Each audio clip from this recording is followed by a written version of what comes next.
नमस्कार विद्यार्थी मित्रांनो, पुन्हा एकदा आपल्या सर्वांचं माझ्या YouTube चॅनलवर मनापासून हार्दिक स्वागत। सर्वप्रथम श्री लक्ष्मण बालाजीराव तेलन सर, वर्षा मुलीची कन्या शाळा दिग्रस बुजुर्ग,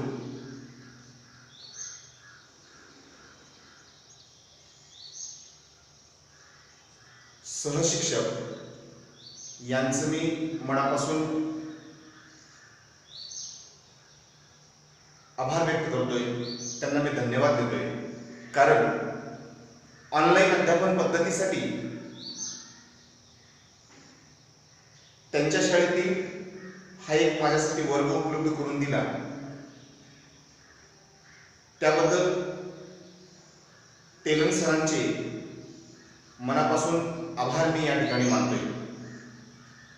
आणि पुन्हा एकदा ऑनलाईन अध्यापन पद्धतीचा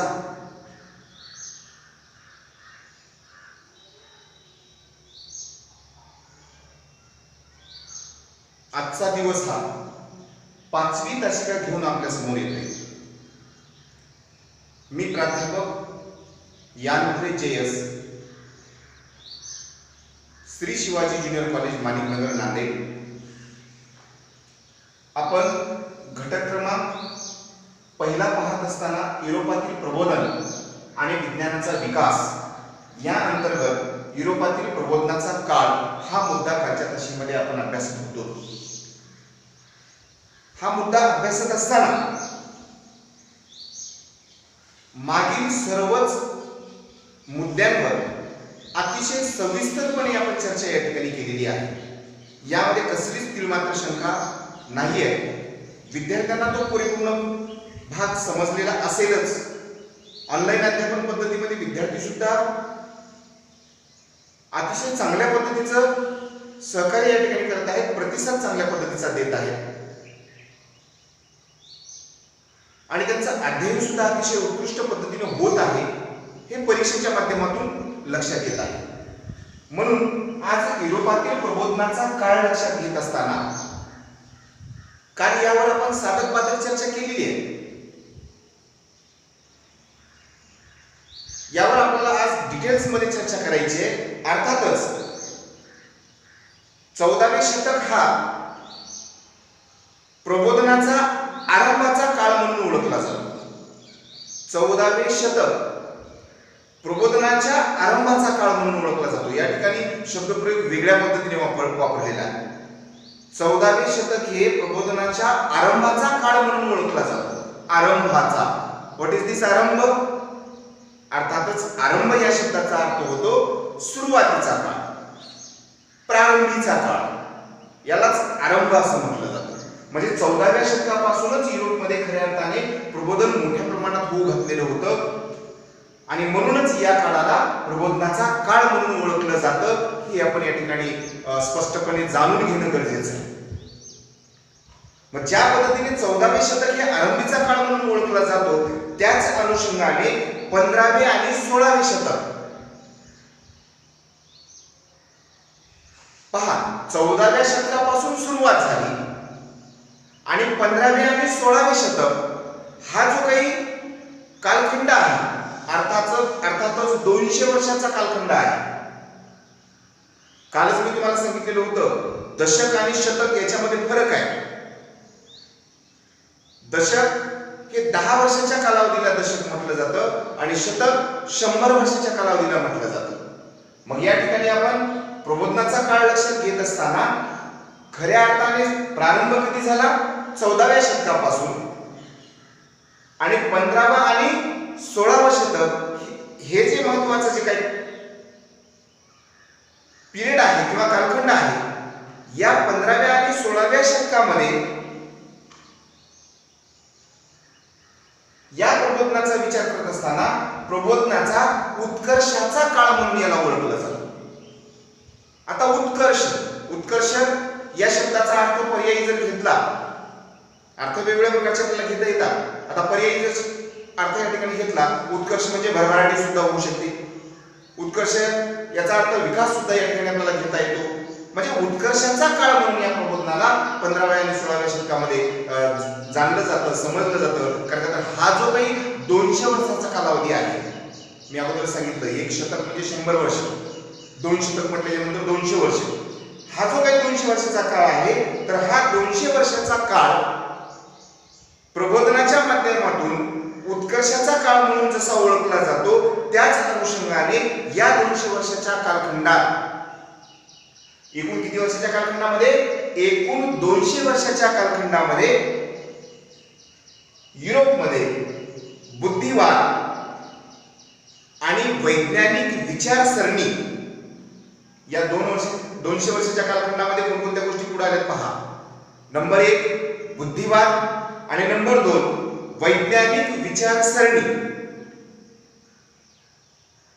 या विषयासोबत युरोपियन लोक जास्त कनेक्ट झालेले होते. या विषयाशी संपर्क मोठ्या प्रमाणात या ठिकाणी वाढला गेलेला आपल्याला पाहायला मिळतो. अर्थातच त्या विचारसरणीवर, कोणत्या विचारसरणीवर, बुद्धिवादाच्या विचारसरणीवर आणि वैज्ञानिक विचारसरणीवर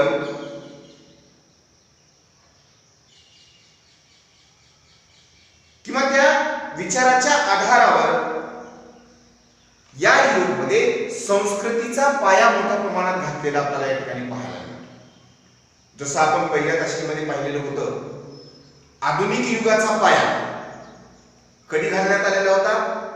आधुनिक युगाचा पाया कधी घातला गेला होता, तर आधुनिक युगाचा पाया हा प्रबोधन, भौगोलिक शोध आणि युरोपातील धर्मयुद्धांच्या चळवळी जेव्हा उभ्या राहिल्या, तेव्हा आधुनिक युगाचा पाया घातला गेलेला होता. त्याच अनुषंगाने या ठिकाणी सुद्धा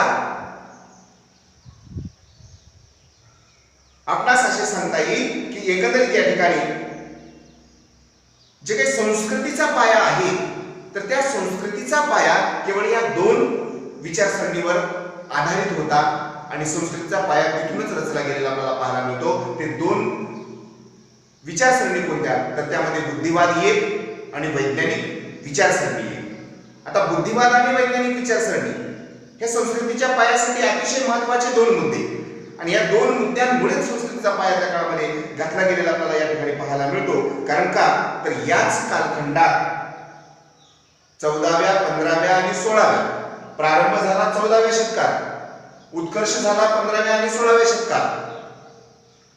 प्रारंभ कधी झाला, 14व्या शतकात, म्हणजे 14व्या शतकाच्या प्रारंभापासून प्रबोधनाला या ठिकाणी सुरुवात झालेली होती. 15व्या आणि 16व्या शतकामध्ये प्रबोधनाचा काळ हा उत्कर्षाचा काळ म्हणून ओळखला जाऊ लागलेला होता. म्हणून याच कालखंडामध्ये जे काही मानव जीवन होतं किंवा मानवाला किंवा मानवाच्या बुद्धीला, प्रतिमेला आणि जीवन पद्धतीला एक वेगळी नवी दिशा मिळाल्याचं चित्र सुद्धा आपल्याला इतिहासाच्या माध्यमातून स्पष्ट होतं किंवा इतिहास अशा प्रकारचे पुरावे देत असतो. 3 गोष्टी या ठिकाणी पुढे आलेल्या आहेत पहा. कोणत्या कोणत्या 3 गोष्टी, आणि त्या 3 गोष्टी कशामुळे आल्या, तर त्या 3 गोष्टी बुद्धिवादाच्या विचारसरणीमुळे आणि वैज्ञानिक विचारसरणीमुळे संस्कृतीचा पाया घातला गेला, आणि त्या संस्कृतीचा पाया घातल्यामुळेच या कालखंडात मानवामध्ये आमूलाग्र बदल झालेले आपल्याला पाहायला मिळतात. मानव हा त्या ठिकाणी परिवर्तनशील बनलेला आपल्याला पाहायला मिळतो, परिवर्तनवादी बनलेला आपल्याला या ठिकाणी पाहायला मिळतो. अर्थातच मानवाच्या बुद्धीला, प्रतिभेला आणि जीवन पद्धतीला, बुद्धीला, प्रतिभेला आणि जीवन पद्धतीला या 3 गोष्टी आहेत. मानवाची बुद्धिमत्ता विकसित होण्यास प्रारंभ झालेला होता. मानवाची जी प्रतिभा असते, मानव हा प्रतिभावंत असला पाहिजे. अर्थातच त्या ठिकाणी व्यक्तिमत्व विकासाचा अर्थार्थी संबंध येतो. ज्या व्यक्तीचं व्यक्तिमत्व उच्चतम दर्जाचं असतं, ती व्यक्ती प्रतिभावंत असलेली आपल्याला या ठिकाणी पाहायला मिळते. म्हणून मानवाची प्रतिभा असेल किंवा मानवाची जीवन जगण्याची पद्धती असेल या जीवन जगण्याच्या पद्धतीला एक वेगळी दिशा मिळालेलं चित्र आपल्याला या इतिहासाच्या माध्यमातून पाहायला मिळतं. अर्थातच या 15व्या आणि 16व्या शतकामध्ये या गोष्टी पुढे आलेल्या आपल्याला या ठिकाणी दिसून येतात. म्हणूनच हा कालखंड प्रबोधनाचा उत्कर्षाचा कालखंड म्हणून या ठिकाणी ओळखला जातो असं आपल्याला या ठिकाणी थोडक्यात सांगता येईल. कारण का तर याच कालखंडामध्ये विश्वाची रहस्य, आता विश्वाची रहस्य, विश्व अर्थातच संपूर्ण जग आणि त्या जगाअंतर्गत असलेली सर्व रहस्य, या सर्व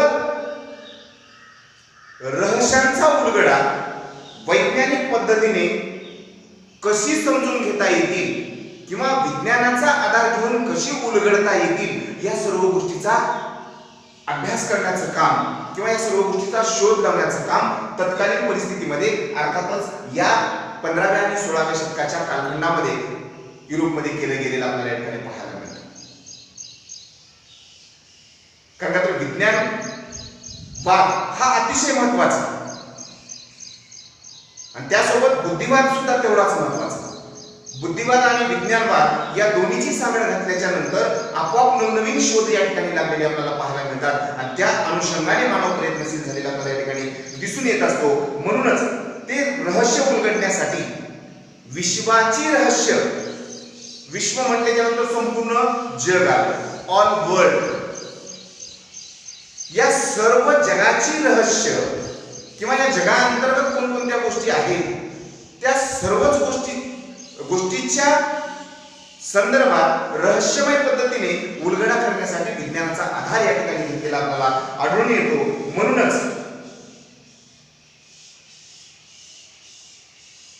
ते सर्व जे रहस्य आहेत तर ते सर्व रहस्य समजून घेण्यासाठी लोकांना स्वारस्य सुद्धा निर्माण झालेलं होतं.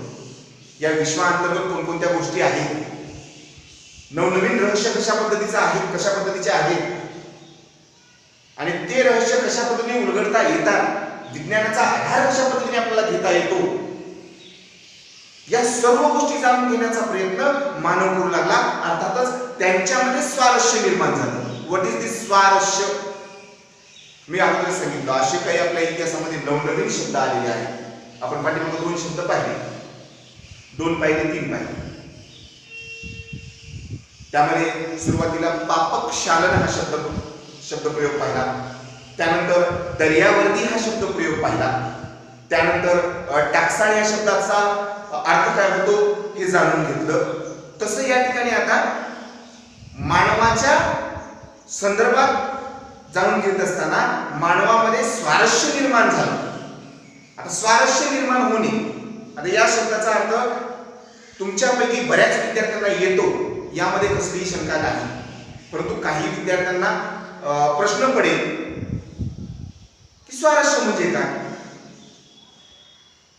आणि आपल्याला इंग्रजी ही खूप सोपी वाटते. इंग्रजी का सोपी वाटते? कारण का तर ए टू झेड पर्यंत आपण डोळे झाकेपर्यंत, एक पतन पडेपर्यंत ए टू झेड पर्यंत आपण एबीसीडी म्हणू शकतो. परंतु मराठीमध्ये क ख ग पासून ज्ञ पर्यंत आपल्याला सहजासहजी म्हणता येणार नाही. किती विद्यार्थ्यांना येतं? प्रयत्न करून पहा लक्षात येईल. म्हणून इंग्रजी सोपी वाटते. मग स्वारस्य या शब्दाचा जर इंग्रजीमध्ये अर्थ पाहिला तर इंटरेस्ट असा होतो, आवड असा होतो. इंटरेस्टचा मराठीत जर उच्चार पाहिला तर काय होतो? आवड, गोडी. स्वारस्य या शब्दाचा अर्थ काय होईल? गोडी. म्हणजे मानवाच्या जीवनामध्ये या नवनवीन गोष्टी जाणून घेण्यासाठी गोडी निर्माण झालेली आपल्याला पाहायला मिळते. तशा प्रकारची आवड निर्माण झालेली आपल्याला पाहायला मिळते. अर्थातच त्यांच्यामध्ये स्वारस्य निर्माण झालेलं आपल्याला या ठिकाणी पाहायला मिळतं. आणि जसं त्यांच्यात स्वारस्य निर्माण झालेलं आपल्याला या ठिकाणी दिसून येतं, त्याच अनुषंगाने काव्य, नाटक, साहित्य अशी जी काही वेगवेगळ्या प्रकारचे क्षेत्र आहेत, काव्य, नाटक आणि साहित्य अशी जी काही वेगवेगळ्या प्रकारची क्षेत्र आहेत, तर त्या प्रत्येक क्षेत्रामध्ये जे काही आजवर त्यांच्याकडे दुर्लक्ष केलं जात असायचं, जे क्षेत्र दुर्लक्षित राहिलेले आहेत, ज्यांच्याकडे कानाडोळा झालेला आहे, त्या क्षेत्राला मोठ्या प्रमाणामध्ये चालना मिळायला पाहिजे, परंतु ती चालना मिळालेली नाहीये. तर अशा दुर्लक्षित राहिलेल्या क्षेत्रांना किंवा त्या क्षेत्राविषयी विचार करत असताना, ते विषय हाताळत असताना प्रत्येकाच्या मनामध्ये एक वेगळी आवड निर्माण झालेली आपल्याला पाहायला मिळते. अर्थातच ह्या तिन्ही क्षेत्रामध्ये जे दुर्लक्षित राहिलेले 3 क्षेत्र होते, त्यामध्ये काव्य असेल, नाटक असेल आणि साहित्य असेल, या तिन्ही क्षेत्रामध्ये किंवा ह्या तिन्ही क्षेत्रातले जे काही विषय असतील तर ते विषय त्या कालखंडामध्ये हाताळण्यात येऊ लागले, हे सुद्धा आपल्याला या ठिकाणी स्पष्टपणे म्हणता येईल. अशा पद्धतीने या ठिकाणी या प्रबोधनाच्या कालखंडामध्ये काय काय चेंजेस होत गेलेले आहेत, काय काय बदल होत गेलेले आहेत, हे आपल्याला या ठिकाणी जाणून घेता येईल. कारण हा कालखंड अतिशय महत्वाचा. 14वे जे शतक आहे त्या शतकामध्ये प्रबोधनास प्रारंभ झाला आणि 15व्या आणि 16व्या शतकामध्ये त्याच प्रबोधनाचा जो काळ आहे तर तो काळ म्हणजे उत्कर्षाचा काळ म्हणून या ठिकाणी नावारूपाला आलेला आहे. आणि त्याच उत्कर्षाच्या कालखंडामध्ये नवनवीन गोष्टीकडे लक्ष देण्याचं काम बुद्धिवादानुसार आणि वैज्ञानिक विचारसरणीनुसार या ठिकाणी लोकांनी वेगवेगळे विषय हाताळून पुढे आणण्याचं काम या ठिकाणी केलेलं आपल्याला पाहायला मिळतं, असे आपल्याला या ठिकाणी थोडक्यात सांगता येईल. अर्थातच विज्ञानामध्ये जे काही नवनवीन प्रयोग आहेत, सायन्स म्हटल्याच्या नंतर प्रॅक्टिकल आलंच, कारण का तर नाण्याच्या 2 बाजू आहेत. विज्ञान म्हटलं की प्रयोग आलाच. त्याच अनुषंगाने या ठिकाणी विज्ञानाच्या संदर्भात विचार करत असताना विज्ञानामध्ये जे काही नवनवीन प्रयोग सुरू झाले तर त्या विज्ञानाच्या प्रयोगानुसार नवनवीन गोष्टीचा शोध सुद्धा लागण्याच्या ठिकाणी प्रारंभ झालेला आपल्याला पाहायला मिळतो, किंवा विज्ञानामध्ये ह्या सर्व गोष्टी आपल्याला आढळून येतात, हेही या ठिकाणी आपल्याला सांगता येईल. नवनवीन गोष्टीचा शोध लावायचा म्हटल्याच्या नंतर नवनवीन गोष्टीचा प्रयोग आपल्याला करून पाहावा लागतो. सध्याचं उदाहरण घ्या. आता सध्याचं उदाहरण घेत असताना संपूर्ण जगभरामध्ये कोरोना सारख्या महामारीने थैमान घातलेला आहे. मग या कोरोना सारख्या महामारीवर लस शोधण्यासाठी वेगवेगळ्या संशोधकांचं काम चालू आहे, वेगवेगळे प्रयोग त्यांच्या हातून करणं चालू आहे, पण अद्याप यश प्राप्त झालेलं नाही. म्हणजे जसा आपण प्रयोग करून पाहतो तशी नवीन काहीतरी आपल्याला या ठिकाणी शोधक बुद्धी निर्माण होत असते आणि त्यातून नवीन गोष्टीचा शोध लागत असतो. तसाच प्रकार त्याही कालखंडामध्ये केला गेलेला आपल्याला पाहायला मिळतो. विज्ञानाचा आधार घेऊन नवनवीन प्रयोग त्या काळामध्ये केले गेलेले आपल्याला पाहायला मिळतात. अर्थातच विज्ञानाच्या अस्तित्वाचा विचार करत असताना पूर्वीच्या काळामध्ये, कारण आता सध्या आपण विज्ञानवादी आहोत, सध्याचं युग हे विज्ञानवादी आहे, तरी सुद्धा विज्ञानाला बगल देण्याचं काम काही लोक या ठिकाणी करत असलेले आपल्याला पाहायला मिळतात. अर्थातच विज्ञानवादावर न चालता थोतांड रूढी परंपरेवर चालीरीतीवर चालण्याचा प्रयत्न या ठिकाणी करत असलेले आपल्याला पाहायला मिळतात. श्रद्धा, अंधश्रद्धा ह्या गोष्टी आजही या ठिकाणी आपल्या समाजामध्ये आढळून येतात. खूप मोठा विज्ञानामध्ये बदल झाला, खूप मोठा विज्ञान परिवर्तनवादी झालं, विज्ञानाच्या विचारसरणीनुसार आपल्या जीवनाची वाटचाल झाली पाहिजे, ह्या सर्व गोष्टी या ठिकाणी कुठेतरी समाजामध्ये रूढ व्हायला पाहिजे. परंतु त्या गोष्टी कुठेतरी बाजूला ठेवून जुन्या चालीरीती, रूढी परंपरा यामध्ये गुरफटलेला समाज आजही पाहायला मिळतो. तसा त्याही काळामध्ये पाहायला मिळत असायचा. म्हणूनच या ठिकाणी विज्ञानाचा किंवा विज्ञानाच्या अस्तित्वाचा विचार करत असताना पूर्वीच्या काळामध्ये ईश्वर हा केंद्रबिंदू समजला जात असायचा. ईश्वर हा केंद्रबिंदू समजला जात असायचा.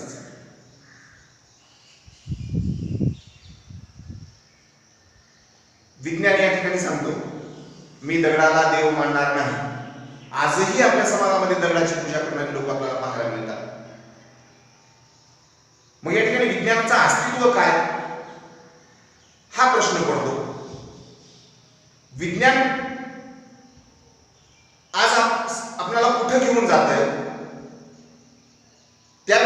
विचार करत असताना, त्या विज्ञानाच्या अस्तित्वाचा विचार करत असताना दगडात देव आहे म्हणणे हे अतिशय मूर्खपणा आहे किंवा चुकीचं आहे.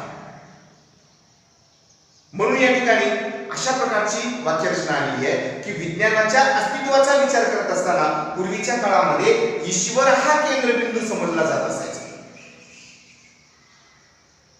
आता ईश्वर हा केंद्रबिंदू समजला जात असायचा, परंतु पहा वाक्यरचना इथून कशी बदलली आहे. पूर्वीच्या काळामध्ये विज्ञानाच्या अस्तित्वाचा विचार करत असताना ईश्वर हा केंद्रबिंदू समजला जात असायचा, परंतु आता मात्र मानव हा या विचारात हा जो काही विचार आहे, ईश्वर हा केंद्रबिंदू हा जो काही विचार आहे, याच्या उलट विज्ञानाचा अस्तित्व टिकून ठेवण्यासाठी मानव हा केंद्रबिंदू असा समजला जातो. आताची परिस्थिती आहे, सध्याची परिस्थिती आहे. पूर्वीच्या काळाची परिस्थिती वेगळी होती. पूर्वीच्या काळामध्ये विज्ञानाचं अस्तित्व पाहत असताना ईश्वर हा केंद्रबिंदू समजला जात असायचा, परंतु आताचा जर विचार केला तर आता मानव हा केंद्रबिंदू या ठिकाणी गृहीत धरला जातो किंवा मानवालाच या ठिकाणी अतिशय महत्त्वाचं स्थान देण्यात आलेलं आपल्याला या ठिकाणी पाहायला मिळतं. म्हणजे अशा प्रकारचा फरक विज्ञानामध्ये आणि बुद्धिवादाच्या अगोदरच्या परिस्थितीमध्ये असलेला आपल्याला पाहायला मिळतो. बुद्धिवाद आणि विज्ञान या दोन्हीला सोबत जर घेतलं तर मानव हा केंद्रबिंदू समजला जातो, आणि पूर्वीच्या काळामध्ये ह्या दोन्ही गोष्टी बाजूला जर ठेवल्या तर त्या ठिकाणी ईश्वर हा केंद्रबिंदू समजला जातो. या अशा दोन बाजू या ठिकाणी आपल्याला पाहायला मिळतात. कारण का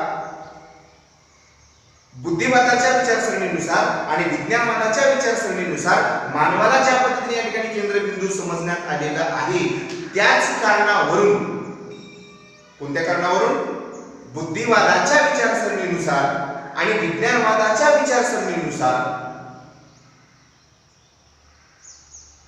मानव हा जसा केंद्रबिंदू ठरला गेला आहे, मानवाला एक अनन्य साधारण महत्त्व या ठिकाणी देण्यात आलेलं आहे किंवा एक विशिष्ट दर्जा प्राप्त करून देण्यात आलेला आहे.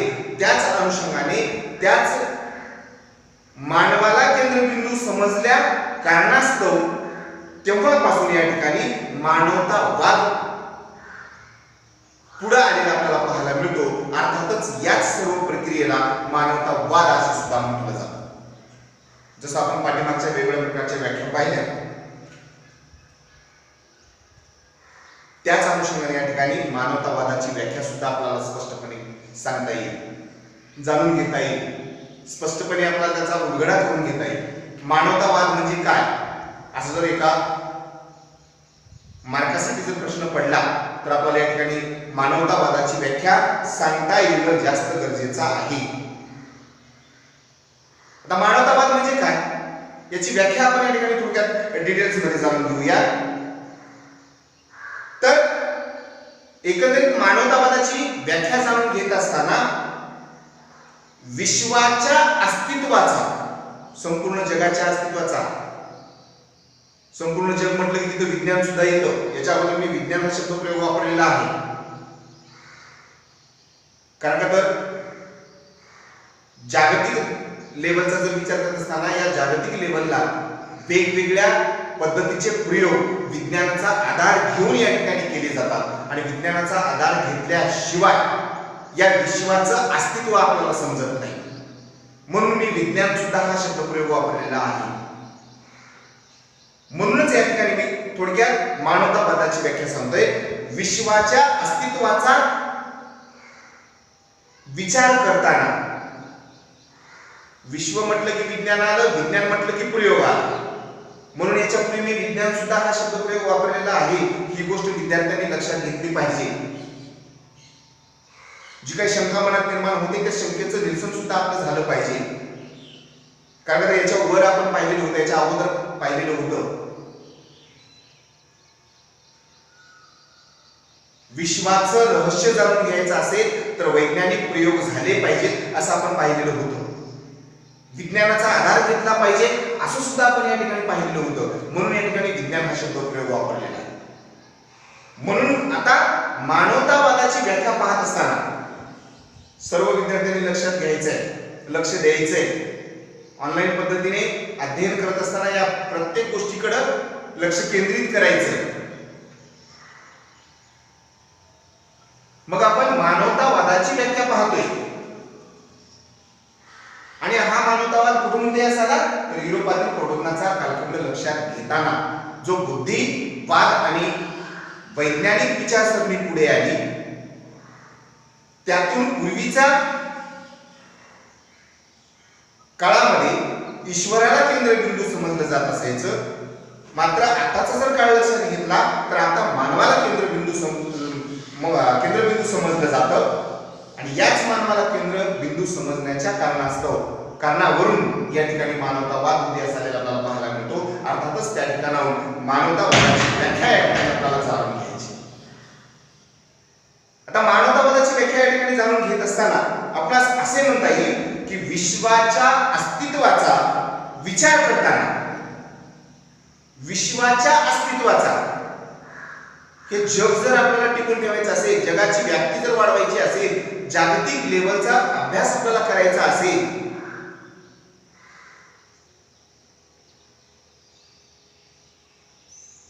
तर त्या सर्वच गोष्टीचं अस्तित्व टिकून ठेवणं जास्त गरजेचं आहे. म्हणून विश्वाच्या अस्तित्वाचा विचार करताना पूर्वी ईश्वर हा केंद्रबिंदू समजला जात असायचा. पूर्वीच्या काळामध्ये ईश्वराला सर्वात जास्त महत्त्वाचं स्थान दिलं जात असायचं. पूर्वी ईश्वर हा केंद्रबिंदू समजला जात असायचा. परंतु आज सद्यस्थितीचा विचार केला तर मानव हा विचाराचा केंद्रबिंदू आहे.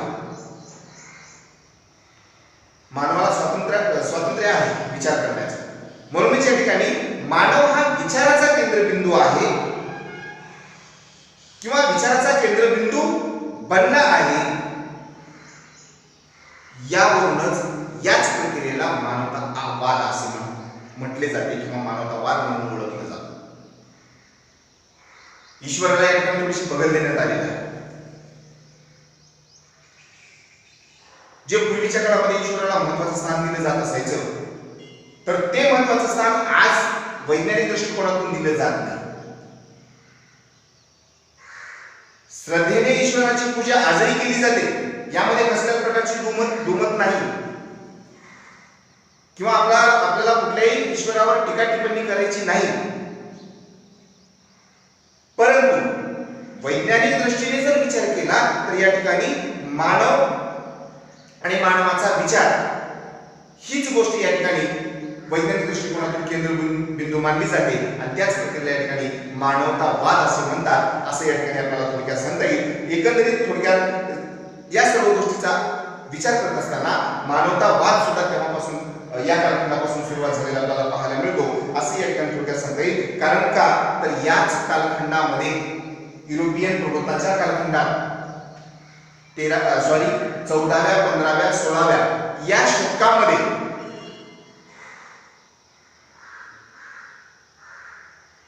हे जे काही 15व्या आणि 16व्या शतक 200 वर्षाचा जो काही कालखंड आहे या शतकामध्ये वेगवेगळ्या प्रकारच्या धाडसी दर्यावर्दीने पुन्हा शब्द आला दर्यावर्दी धाडसी जे धैर्यवान असतात, जे धाडसी असतात, अशा धाडसी दर्यावर्दीने वेगवेगळे प्रांत शोधण्यासाठी जे आपल्यापासून खूप दूर आहे, दूरवरचे प्रांत शोधण्यासाठी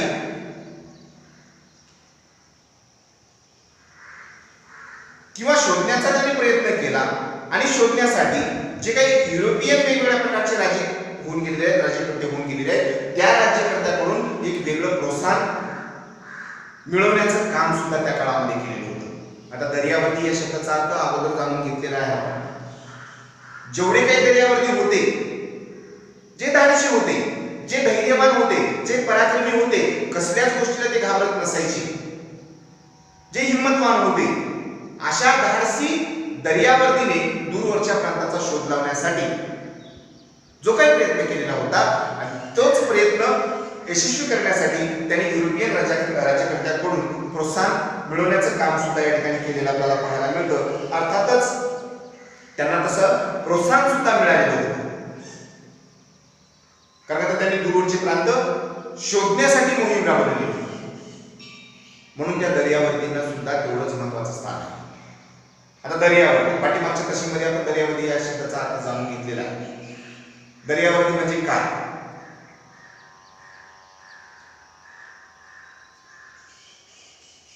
जसं आपण पापकशालन पाहिलं, दर्यावर्दी पाहिलं होतं, टाकसाळ पाहिलं, आता एक नवीन शब्द पाहिला, स्वारस्य. पापकशालन या शब्दाचा अर्थ प्रायश्चित, टाकसाळ नाणे पाडण्याचं ठिकाण, स्वारस्य आवड किंवा गोडी. आता दर्यावर्दी, दर्यावर्दी या शब्दाचा अर्थ दर्यावर्दी या शब्दाचा अर्थ आपण जाणून घेताना दर्यावर्दीला खल्लासी अर्थातच नावाडी, नाविक किंवा साधा आणि सोपा अर्थ नाव चालवणारा, अशा प्रकारचा दर्यावर्दी या शब्दाचा अर्थ. आणि असे दर्यावर्दी धाडशी होते आणि त्या धाडशी दर्यावर्दीने वेगवेगळे दूरदूरचे प्रांत किंवा दूरदूरचे प्रदेश शोधण्याचं काम या ठिकाणी केलेलं होतं. म्हणून त्यांना युरोपियन राज्यकर्त्यांकडून या ठिकाणी प्रोत्साहन देण्याचं काम सुद्धा करण्यात आलेलं होतं आणि त्यांना प्रोत्साहन मिळालेलं होतं, हे आपल्याला या ठिकाणी थोडक्यात म्हणता येईल. कारण का तर जसं त्यांना या ठिकाणी प्रोत्साहन मिळालं, प्रोत्साहन मिळाल्याच्या नंतर त्या दर्यावर्दीने अर्थातच त्या खल्लाशांनी ज्या ज्या देशामध्ये भेटी दिलेल्या आहेत, ज्या ज्या देशांचा शोध त्यांनी लावलेला आहे, तर त्या देशांमध्ये त्यांनी वनस्पती, फळे, फुले, झाडे, नवनवे प्राणी, वेगवेगळ्या प्रकारचे विविध शस्त्रास्त्रे आणि त्या सर्व गोष्टीची इत्यंभूत माहिती मिळवण्याचं काम सुद्धा त्या काळामध्ये केलेलं होतं. म्हणून दर्यावर्दींना एक अनन्यसाधारण महत्त्व प्राप्त झालेलं आपल्याला पाहायला मिळतं. अर्थातच या सर्व गोष्टीची माहिती त्यांनी आपल्या देशात घेऊन येण्याचं काम केलेलं होतं. जेवढ्या गोष्टी त्यांना अनुभवायला मिळाल्या, ज्या नवनवीन गोष्टी त्यांना पाहायला मिळाल्या आणि त्या नवनवीन गोष्टीची जी माहिती त्यांच्याकडे उपलब्ध झाली, तर ती सर्व माहिती आपल्या देशात त्यांनी परत आणण्याचं काम त्या काळामध्ये, माहितीशी आणण्याचं काम त्या काळामध्ये दर्यावर्दींनी केलेलं आपल्याला पाहायला मिळतं. अर्थातच इसवी सन 1543 मध्ये, इसवी सन 1543 पहा, लक्षात घ्या, इसवी सन 1543, इसवी सन 1543 मध्ये निकोलस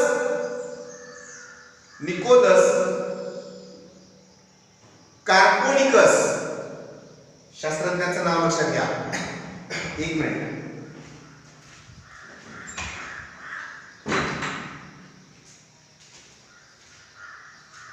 सॉरी, निकोलस कार्पोनिकस इसवी सन 1543 मध्ये निकोलस कार्पोनिकस हा जो काही शास्त्रज्ञ आहे, या शास्त्रज्ञाने ग्रहमाला जी आहे, विज्ञानाचा विचार करत असताना आपण वैज्ञानिक विचारसरणीतून पुढे जातोय, विज्ञानवाद या ठिकाणी समजून घेण्याचा प्रयत्न करतोय किंवा वैज्ञानिक विचारसरणी या ठिकाणी आपल्याला जाणून घ्यायची आहे. त्याच अनुषंगाने इसवी सन 1543 मध्ये निकोलस कार्पोनिकस, तर या निकोलस कार्पोनिकस नावाच्या शास्त्रज्ञाने ग्रहमाला पृथ्वी केंद्रित यांची विचारसरणी पहा. निकोलस कार्पोनिकस यांनी असं सांगितलेलं आहे की ग्रहमाला पृथ्वी केंद्रित नसून सूर्य केंद्रित आहे. ग्रहमाला ही पृथ्वी केंद्रित नसून सूर्य केंद्रित आहे. अशा प्रकारचा विचार, अशा प्रकारचं मत, अशा प्रकारचा किंवा अशा प्रकारचे प्रतिपादन करण्याचं काम इसवी सन 1543 मध्ये निकोलस कोपर्निकस यांनी केलेलं आपल्याला या ठिकाणी पाहायला मिळतं. अर्थातच या निकोलस कोपर्निकसच्या संदर्भात जाणून घेणं सुद्धा गरजेचं आहे, डीप मध्ये जाणं सुद्धा गरजेचं आहे. हा निकोलस कोपर्निकस कोण होता, कोणत्या देशाचा होता, किंवा त्यांचा व्यवसाय काय, त्यांचं एज्युकेशन काय, त्यांनी कोणकोणत्या गोष्टीचा शोध लावला, या सर्व गोष्टी कुठेतरी आपण जाणून घ्यायला पाहिजे. आता आपल्या अभ्यासक्रम पुस्तकामध्ये फक्त इसवी सन 1543 मध्ये निकोलस कोपर्निकस यांनी अशा गोष्टीचं प्रतिपादन केलेलं आहे एवढंच वाक्य दिलेलं आहे. मग त्याच्या तळापर्यंत जाणं गरजेचं आहे, त्याच्या मुळापर्यंत जाणं गरजेचं आहे आणि ह्या गोष्टी विद्यार्थ्यांपर्यंत पोहोचणं गरजेचं आहे.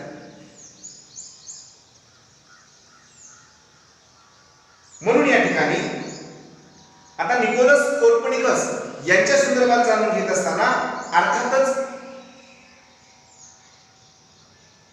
तो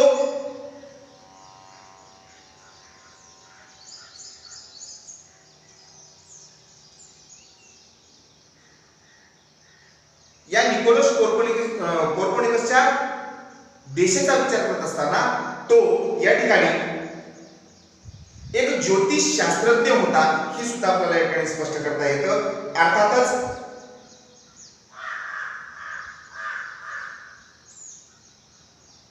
तो एक धर्मोपदेशक होता, हे सुद्धा आपल्याला या ठिकाणी स्पष्ट करता येतं.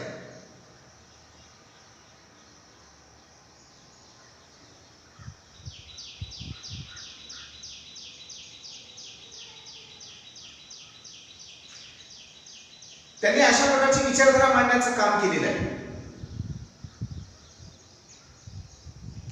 जसं एखादा तत्ववेत्ता किंवा एखादा शास्त्रज्ञ स्कॉटलंड मधील असेल तर त्याला स्कॉटिश शास्त्रज्ञ असं म्हटलं जातं. एखादा शास्त्रज्ञ भारतीय असेल तर त्याला इंडियन असं म्हटलं जातं. तसं या निकोलस कोपर्निकस याला या ठिकाणी पोलिस असं म्हटलं जात असायचं.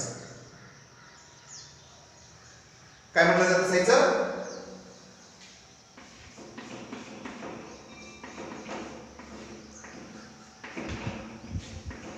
पोलिश, अर्थातच पोलंड,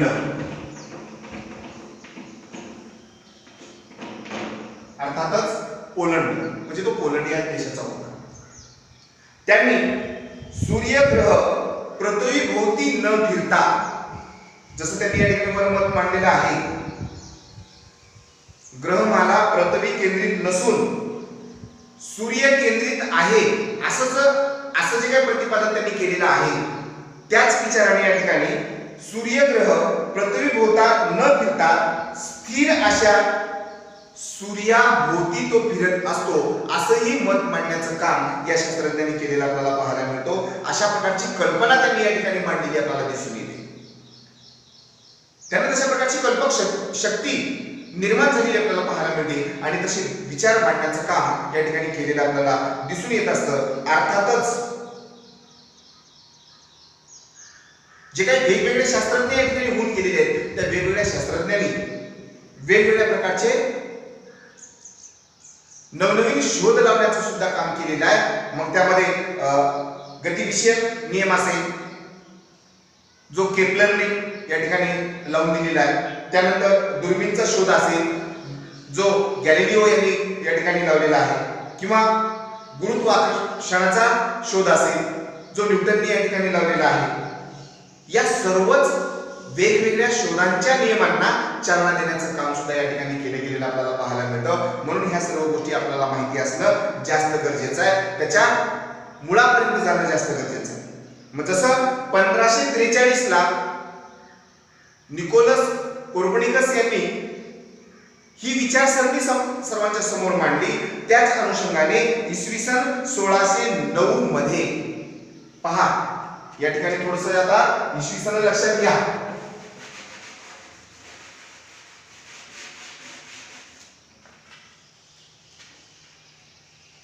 पहिलं इसवी सन कधी आलं?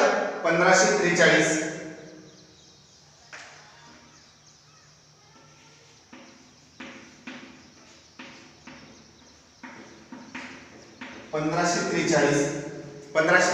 ला निकोलस कोपर्निकस यांनी काय म्हटलेलं आहे की ग्रहमाला पृथ्वी केंद्रित नसून सूर्य केंद्रित आहे, हा विचार या ठिकाणी मांडला. ग्रहमाला पृथ्वी केंद्रित नसून सूर्य केंद्रित आहे. याच्यानंतर दुसरं इसवी सन येतं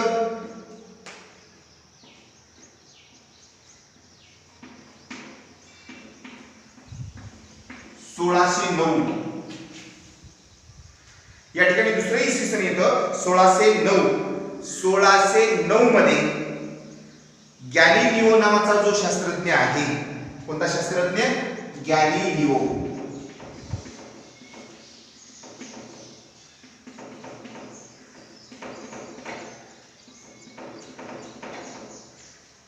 इसवी सन 1609 मध्ये गॅलिलिओ नावाचा जो शास्त्रज्ञ आहे, तर या गॅलिलिओ नावाच्या शास्त्रज्ञाने दुर्बीणचा शोध लावला आणि अतिशय सुधारित स्वरूपाची दुर्बीण त्यांनी तयार केलेला आपल्याला पाहायला मिळतं. कशाचा शोध लावला? दुर्बीणचा शोध लावला. कधी? 1609 मध्ये. मग आता 1609 मध्ये दुर्बीणचा शोध लावल्याच्या नंतर जे प्रारंभीच्या काळामध्ये दुर्बीणचा शोध लागलेला होता, त्याही पेक्षा सुधारित पद्धतीची दुर्बीण या ठिकाणी किंवा त्या दुर्बीणचा शोध लावण्याचं काम गॅलिलिओ यांनी केलेलं आपल्याला पाहायला मिळतं. अर्थातच या दुर्बीणमुळे जे काही 1609 ला दुर्बीणचा शोध लावण्यात आलेला होता गॅलिलिओच्या माध्यमातून, या दुर्बीणमुळे खगोल संशोधनाला जास्तीत जास्त गती मिळालेली आपल्याला पाहायला मिळते. आता संशोधन यालाच इंग्रजीमध्ये रिसर्च असं म्हटलं जातं. संशोधनाला इंग्रजीमध्ये काय म्हटलं जातं? रिसर्च असं म्हटलं जातं.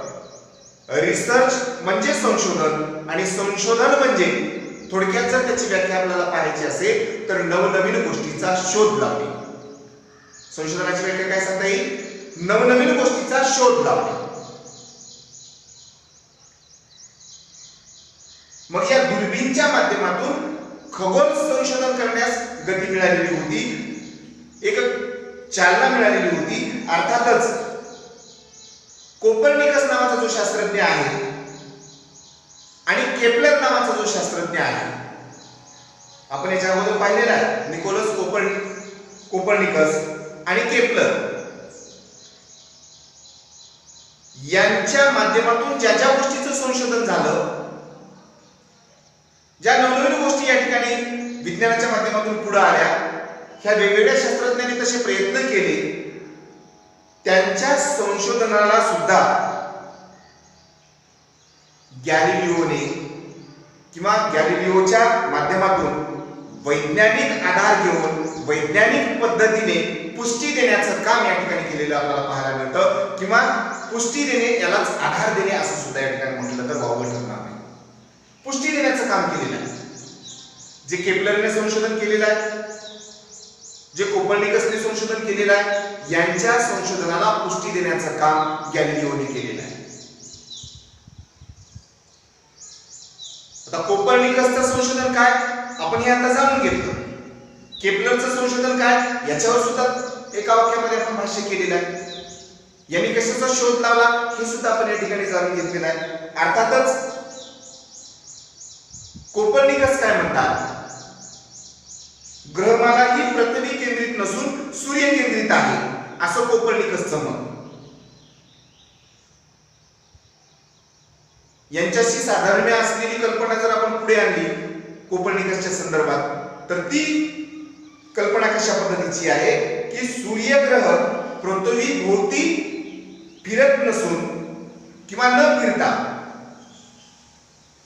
स्थिर अशा स्वरूपात सूर्याभोवती तो फिरत असतो, अशा प्रकारची कल्पना मांडण्याचं काम कोपर्निकस यांनी केलेलं होतं. हे आताच आपण पाहिलेलं आहे. मग जसं कोपर्निकसनं मत मांडलं त्याच अनुषंगाने केपलरने सुद्धा या ठिकाणी कशाचा शोध लावलेला आहे? केपलरने कशाचा शोध लावलेला आहे हे तुम्हाला मी आता थोड्या वेळात सांगितलेलं होतं. अर्थातच गतिविषयक नियमांचा शोध. किंवा गतिविषयक नियम याचा शोध केपलरने लावला आणि या सर्व दोन्ही शास्त्रज्ञाच्या विचारसरणीला पुष्टी देण्याचं काम गॅलिलिओ यांनी केलेलं आहे. म्हणजे विज्ञानाचा आधार या ठिकाणी घेतलेला आहे. कारण का तर विज्ञान वैज्ञानिक विचारसरणीमध्ये मानव हा या ठिकाणी किंवा मानवाची विचारसरणी या ठिकाणी केंद्रबिंदू समजली गेलेली आहे आणि केंद्रबिंदू समजली गेलेली असल्यामुळेच विज्ञानाचा आधार घेऊन या दोन शास्त्रज्ञाच्या शोधाला गॅलिलिओ यांनी पुष्टी दिलेला आपल्याला पाहायला मिळतं असे आपल्याला या थोडक्यात सांगता येईल. कारण का तर या सर्व गोष्टीमुळेच भौगोलिक विज्ञानाच्या क्षेत्रातील संशोधनाला चालना मिळालेली आहे. जे काही भौगोलिक विज्ञान आणि त्या विज्ञानाअंतर्गत जे गोष्टी आपल्याला नवनवीन गोष्टीचा शोध लावायचा आहे, संशोधन आपल्याला मोठ्या प्रमाणात करायचं आहे, रिसर्च आपल्याला मोठ्या प्रमाणात करायचं आहे, तर रिसर्च करत असताना त्या सर्व गोष्टींना संशोधनाला चालना देण्याचं काम या ठिकाणी केलं गेलेलं आपल्याला पाहायला मिळतं असंही आपल्याला या ठिकाणी थोडक्यात सांगता येईल.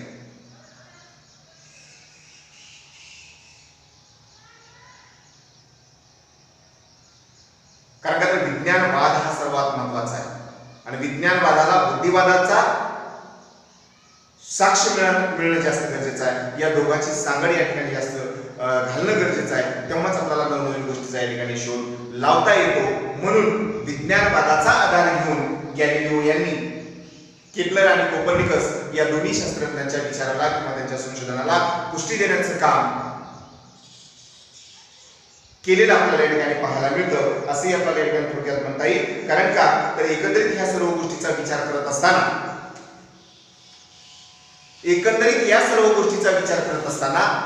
हे इसवी सन आपण सर्व विद्यार्थ्यांनी लक्षात ठेवणं जास्त गरजेचं आहे असं आपल्याला या ठिकाणी म्हणावं लागेल. कारण आता इसवी सन 1543 निकोलस कोपर्निकस यांचा विचार या ठिकाणी लक्षात ठेवायला पाहिजे. इसवी सन 1609 मध्ये गॅलिलिओ यांनी जो काही दुर्बिणीचा शोध लावला ती गोष्ट या ठिकाणी आपल्याला लक्षात ठेवणं जास्त गरजेचं आहे. त्याच अनुषंगाने विचार करत असताना किंवा त्याची इत्यंभूत माहिती या ठिकाणी जाणून घेत असताना विद्यार्थ्यांनी या प्रत्येक मुद्द्यावर लक्ष केंद्रित करणं जास्त गरजेचं आहे असं या ठिकाणी म्हटलं तर वावगं ठरणार नाही असं मला या ठिकाणी वाटतं. आपण ऑनलाईन अध्यापन पद्धतीचा वापर करतोय. मी कालच्या तासिकेमध्ये सांगितलं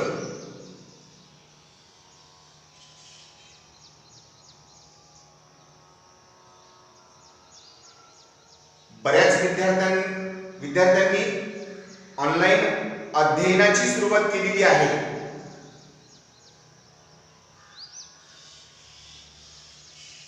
ऑनलाईन अध्ययन करत असताना काही विद्यार्थ्यांना अडीअडचणी येत आहेत.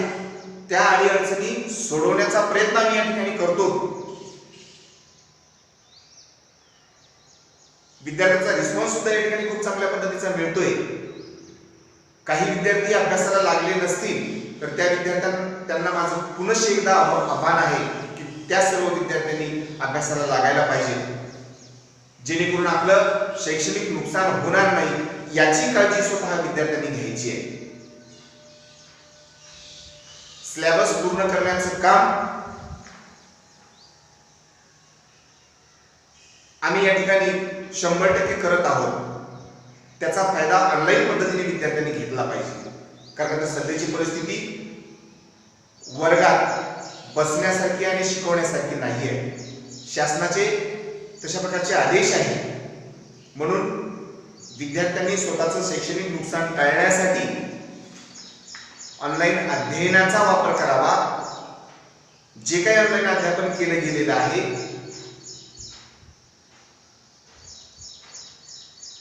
त्याचा अभ्यास विद्यार्थ्यांनी घरी बसून करावा आणि ज्या काही अडचणी येतील त्या अडचणी आमच्यापर्यंत सांगण्याचा प्रयत्न या ठिकाणी विद्यार्थ्यांनी करायला पाहिजे. तरच आपण या ठिकाणी सध्याच्या परिस्थितीवर मात करू शकू आणि आपला अभ्यासक्रम पूर्ण करू शकू.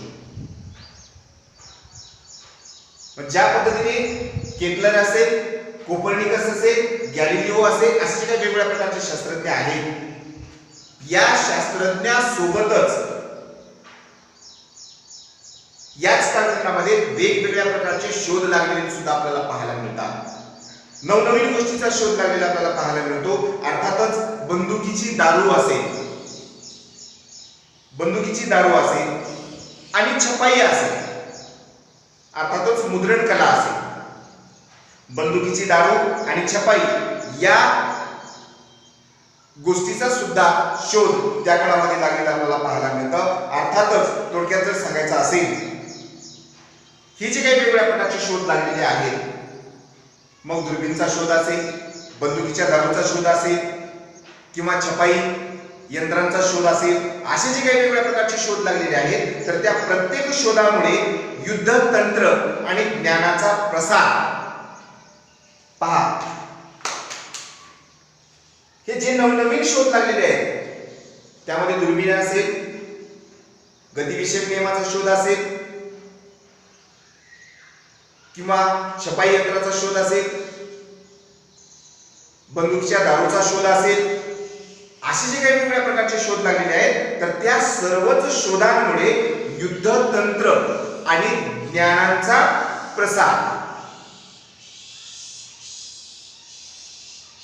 यात आमूलाग्र म्हणजे मोठ्या प्रमाणात बदल झालेला आपल्याला पाहायला मिळतो. बदल घडून आणलेला आपल्याला या ठिकाणी दिसून येतो. कुठल्याही गोष्टीमध्ये जर आपल्याला बदल घडवायचा असेल, परिवर्तन घडवायचं असेल, तर त्यासाठी कोणत्या ना कोणत्या गोष्टी कारणीभूत असतात. तसं या ठिकाणी बदल जर आपल्याला घडलेला पाहायला मिळत आहे, तर तो बदल या वेगवेगळ्या शोधांमुळे घडलेला आहे असं आपण या ठिकाणी म्हटलं तरी काही वावगं ठरणार नाही, अडचण येणार नाही. म्हणूनच आता छपाईच्या यंत्राचा शोध किंवा मुद्रणाचा शोध याविषयी आपल्याला थोडक्यात जाणून घ्यायचं असताना जर्मनीमध्ये जोहान्स गुटेनबर्ग हा जो काही शास्त्रज्ञ होऊन गेलेला आहे, या जोहान्स गुटेनबर्ग यांचा जन्म इसवी सन 1398 मध्ये जर्मन राष्ट्रामध्ये मेंज या शहरात झाला. जोहान्स गुटेनबर्ग यांचा जन्म जर्मनीमध्ये मेंज शहरात इसवी सन 1398 मध्ये झाला. आणि जेव्हा जोहान्स गुटेनबर्ग यांचा जन्म झाला तेव्हा त्यांच्या जन्माच्या वेळी ते जातीने सुवर्णकार होते. त्यांना धातुकला मोठ्या प्रमाणात अवगत होती. सुवर्णकार अर्थातच सोने बनवणारा, वेगवेगळ्या प्रकारचे अलंकार बनवणारा, त्याला सुवर्णकार असं म्हटलं जातं. तो जातीने सुवर्णकार होता. त्यांच्या घरामध्ये धातुकला अवगत होती. वेगवेगळ्या प्रकारचे अलंकार बनवण्याचं काम त्यांना त्या ठिकाणी त्यांच्या आई वडिलांना अवगत होतं. त्या सर्वच गोष्टीचा आधार घेऊन लहानपणापासून त्यांना त्याचं प्रशिक्षण मिळत असल्यास कारणास्तव त्यांनी अक्षरांचे ठसे उमटवले जाणारे खिळे बनवले धातूपासून. म्हणून जोहान्स गुटेनबर्ग यांनी इसवी सन 1440 मध्ये छापखाना सुरू केला. इसवी सन 1440 मध्ये छापखाना सुरू केला. जोहान्स गुटेनबर्गच्या संदर्भात आपण या ठिकाणी थोडक्यात डिटेल्स मध्ये जाण्याचा प्रयत्न केला. जोहान्स गुटेनबर्ग हे मूळचे जर्मन राष्ट्राचे, त्यांचं मूळ जन्मगाव मेंज हे शहर, आणि त्याच मेंज शहरामध्ये त्यांनी पहिला छापखाना सुरू केला. आणि त्या छापखान्यासाठी जे काही अक्षरांचे खिळे निर्माण करायचे असतात ते अक्षरांचे खिळे बनवण्याचं काम त्यांनी केलं. कारण का तर ते जातीने सुवर्णकार होते. लहानपणापासून त्यांच्या घरामध्ये धातूपासून वेगवेगळ्या प्रकारचे अलंकार किंवा वेगवेगळ्या प्रकारचं साहित्य बनवण्याची कला अवगत होती. याचाच आधार घेऊन त्यांनी या ठिकाणी पहिला छापखाना अर्थातच 1440 मध्ये सुरू केलेला आपल्याला या ठिकाणी दिसून येत असतो. म्हणूनच 1440 ला जसा त्यांनी छापखाना सुरू केला आणि इसवी सन 1451 मध्ये इटली या देशामध्ये पहिला छापखाना जोहान्स गुटेनबर्ग यांनी सुरू केलेला आपल्याला या ठिकाणी दिसून येतो असं सुद्धा आपल्याला या ठिकाणी थोडक्यात म्हणता येईल. कारण का तर या छापखान्याच्या शोधामुळे, मुद्रणाच्या शोधामुळे छापखाना यालाच मुद्रणालय असं म्हटलं जातं. लक्षात घ्या, छापखाना याला मुद्रणालय असं म्हटलं जातं आणि या मुद्रणालयाचा शोध जोहान्स गुटेनबर्ग यांनी लावला. म्हणूनच जोहान्स गुटेनबर्ग यांना मुद्रणाचा जनक असं म्हटलं जातं. यदा कदाचित प्रश्न फिरून विचारला जाईल. या ठिकाणी छपाई कारखाना किंवा छपाईचे यंत्र, छपाईचं तंत्र असं या ठिकाणी शब्दप्रयोग वापरलेला आहे. परंतु छपाईच्या कारखान्यालाच मुद्रणालय म्हटलं जातं आणि मुद्रणाचा शोध जोहान्स गुटेनबर्ग यांनी लावलेला असल्यामुळे जोहान्स गुटेनबर्ग यांना मुद्रणाचा जनक म्हणून ओळखलं जातं. त्याच जोहान्स गुटेनबर्गचा जन्म जर्मन राष्ट्रामध्ये, जर्मनीमध्ये मेंज या गावी झालेला आहे इसवी सन 1398 मध्ये. अशा काही गोष्टी डिटेल्स मध्ये जाऊन जाणून घ्याव्या लागतात आणि विद्यार्थ्यांना त्यांची माहिती या ठिकाणी असणं गरजेचं आहे. मग जोहान्स गुटेनबर्गचा जन्म कधी झाला? 1398. कोणत्या राष्ट्रात झाला? जर्मनी. कोणत्या गावी झाला? मेंज. पहिला कारखाना कुठे सुरू केला? त्यांच्या जन्मगावी, अर्थातच मेंज मध्ये.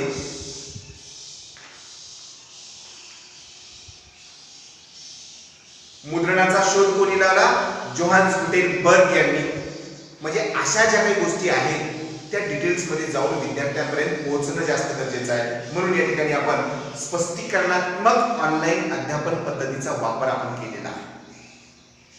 या सर्व गोष्टी कुठेतरी आपल्याला माहिती असणं गरजेचं आहे. अर्थातच या छपाईच्या शोधामुळं किंवा मुद्रणाच्या शोधामुळं ही जी काही मुद्रण कला विकसित झाली, मुद्रणाचा शोध लागला, या मुद्रणाच्या शोधामुळं, छपाईच्या शोधामुळं जगाला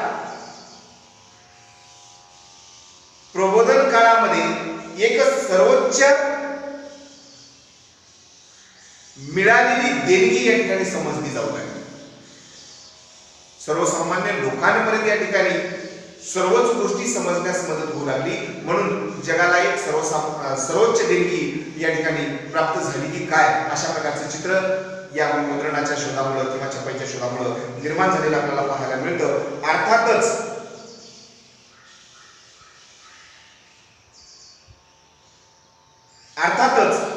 या छपाईच्या शोधामुळे जे काही वेगवेगळ्या प्रकारची माहिती आहे, आता छपाई म्हटल्याच्या नंतर त्या ठिकाणी पुस्तक छपाई आली, त्या ठिकाणी वृत्तपत्र छपाई आली, त्या ठिकाणी वेगवेगळ्या प्रकारचे ग्रंथ छपाई आली किंवा कादंबरी छपाई आली. अशा वेगवेगळ्या साहित्यामुळे किंवा वेगवेगळ्या प्रकारची माहिती आणि विविध स्वरूपाचं ज्ञान, वेगवेगळ्या प्रकारची माहिती आणि विविध स्वरूपाचं ज्ञान सर्वसामान्य लोकांपर्यंत पोहोचू लागलं, सर्वसामान्यांपर्यंत पोहोचणं शक्य झालं. म्हणूनच या ठिकाणी लोकांमध्ये परिवर्तन मोठ्या प्रमाणात झालेलं आपल्याला पाहायला मिळतं. म्हणून छपाईच्या शोधाला अनन्यसाधारण महत्त्व या ठिकाणी दिसून येतं आणि तो शोध लावण्याचं काम जोहान्स गुटेनबर्ग यांनी केलेलं आपल्याला पाहायला मिळतं. अर्थातच मुद्रणाचा जनक म्हणून सुद्धा त्यांना ओळखलं जातं. मुद्रण कला विकसित करण्याचं सर्व श्रेय जर कोणाला जात असेल तर ते सर्व श्रेय जोहान्स गुटेनबर्ग यांना जातं. मुद्रणाचा जनक म्हणून त्यांना या ठिकाणी ओळखलं जातं असं आपल्याला या ठिकाणी म्हणता येईल. इथून पुढे जाऊन आपल्याला 18व्या शतकामध्ये युरोपातील जो काही सुरुवातीचा काळ होता तर त्या सुरुवातीच्या काळामध्ये वेगवेगळ्या प्रकारचे आधुनिक विद्यापीठ सुद्धा या ठिकाणी उभा केलेली आपल्याला पाहायला मिळतात. आणि त्या आधुनिक विद्यापीठांच्या अभ्यासक्रमात ज्या विचारवंताने, ज्या इतिहास तज्ञाने, ज्या शास्त्रज्ञाने इतिहास तुमच्या आमच्यापर्यंत आणून दिला, इतिहासाचे जनक म्हणून ओळखले जातात, त्या इतिहासकारांच्या राष्ट्रामध्ये जे अतिशय नावारूपाला आलेले कवी होऊन गेलेले आहेत, ग्रंथकार होऊन गेलेले आहेत, काव्यकार होऊन गेलेले आहेत. अर्थातच होमर, ग्रीक देशामध्ये होमर या कवीची इलियाड आणि ओडिसी ही जी काही महाकाव्य आहेत, तर त्या महाकाव्यावर आधारित अभ्यासक्रमामध्ये काही गोष्टी ठेवल्या गेलेल्या आपल्याला पाहायला मिळतात. त्यांचे महाकाव्य आपल्याला या ठिकाणी वाचायला मिळतात. ग्रीक नाटके आपल्याला या ठिकाणी अभ्यासता येतात. एवढेच नव्हे, ग्रीक देशातील होमर नावाचा जो कवी आहे त्यांनी इलियाड आणि ओडिसा किंवा ओडिसी हे जे काही महाकाव्य लिहिलेलं आहे, त्या महाकाव्याचा समावेश त्या आधुनिक विद्यापीठामध्ये केला गेलेला आपल्याला पाहायला मिळतो. तिथे त्याचा अभ्यास आपल्याला या ठिकाणी करता येत असतो. म्हणूनच त्या ठिकाणची नाटके असतील, अतिशय नावारूपाला आलेल्या वेगवेगळ्या वक्त्यांची भाषणे असतील, किंवा ललित साहित्य असेल, किंवा शिल्पकला असेल, नीतिशास्त्र असेल, राज्यशास्त्र असेल आणि इतिहास असेल, अशा विविध किंवा इत्यादी विषयांचा समावेश त्या आधुनिक विद्यापीठामध्ये केलेला आपल्याला पाहायला मिळतो. त्याचा अभ्यासक्रम त्या ठिकाणी आपल्याला अभ्यासता येतो. 18व्या शतकामध्ये जे काही वेगवेगळ्या प्रकारची विद्यापीठं स्थापन करण्यात आलेली आहेत, तर त्या वेगवेगळ्या विद्यापीठांमध्ये या सर्वच विषयांचा अभ्यास आपल्याला या ठिकाणी करायला पाहायला मिळतो, असं सुद्धा आपल्याला या ठिकाणी थोडक्यात म्हणता येईल. कारण या विषयाच्या अभ्यासामुळेच हे जे काही वेगवेगळ्या प्रकारचे विषय दिलेले आहेत, मग त्यामध्ये नीतिशास्त्र असेल, राज्यशास्त्र असेल, इतिहास असेल, किंवा शिल्पकला असेल, जे काही एक्सेट्रा इत्यादी असे जे काही वेगवेगळ्या प्रकारचे विषय अभ्यासासाठी ठेवले गेलेले आहेत, तर त्या विषयाच्या अभ्यासामुळेच लोकांमध्ये एक स्वतंत्रपणे विचार करण्याची शक्ती निर्माण झालेली आपल्याला पाहायला मिळते. लोकांमध्ये जागृती निर्माण झालेली आपल्याला पाहायला मिळते. विचारसरणी स्वतंत्र मांडण्याचा प्रयत्न त्या ठिकाणी लोक करत असलेले आपल्याला या ठिकाणी पाहायला मिळत असतात. म्हणूनच एकंदरीत या ठिकाणी ह्या सर्व गोष्टी आपल्याला अतिशय बारकाईने किंवा छोट्या गोष्टीला महत्त्व देऊन समजून घेणं जास्त गरजेचं आहे, असंही आपल्याला या ठिकाणी म्हणता येईल. अर्थातच आजच्या तासिकेमध्ये युरोपातील प्रबोधनाचा काळ हा इत्यंभूत स्वरूपामध्ये मुद्दा आपण समजून घेण्याचा प्रयत्न केला. यानंतरच्या तासिकेमध्ये कॅथलिक चर्च आणि त्या पुढील भाग आपण समजून घेणार आहे. यामध्ये जर काही अडचण असेल, यावर जे काही निर्माण होणारे विविध अडचणीचे शब्द असतील, प्रश्न असतील, तर ते सर्व प्रश्न विद्यार्थ्यांनी माझ्याशी संपर्क साधून सोडून घेण्याचा प्रयत्न करावा. आणि या पुढील भाग आपण उद्याच्या तासिकेमध्ये अभ्यासणार आहोत. जर तुम्हा सर्व विद्यार्थ्यांना माझे YouTube चॅनल आवडले असेल, तर सर्व विद्यार्थ्यांनी आवर्जून पाहावे, ऑनलाईन अध्ययन करावे आणि माझ्या YouTube चॅनलला सबस्क्राईब करावं आणि आयकॉन बेलला लाईक करून या ठिकाणी सहमती दर्शवावी, असं या ठिकाणी सर्व विद्यार्थ्यांना मी आवाहन करतोय. पुनश्च एकदा श्री लक्ष्मण बालाजीराव तेलंग सर, सहशिक्षक, वर्षा मुलीची कन्या शाळा, वर्षा मुलीची कन्या प्राथमिक शाळा, यांचं मी पुनश्च एकदा आभार मानतोय, त्यांना थँक्यू म्हणतोय. कारण त्यांनी ऑनलाईन अध्यापनासाठी मला त्यांच्या शाळेमध्ये एक वर्ग उपलब्ध करून दिला.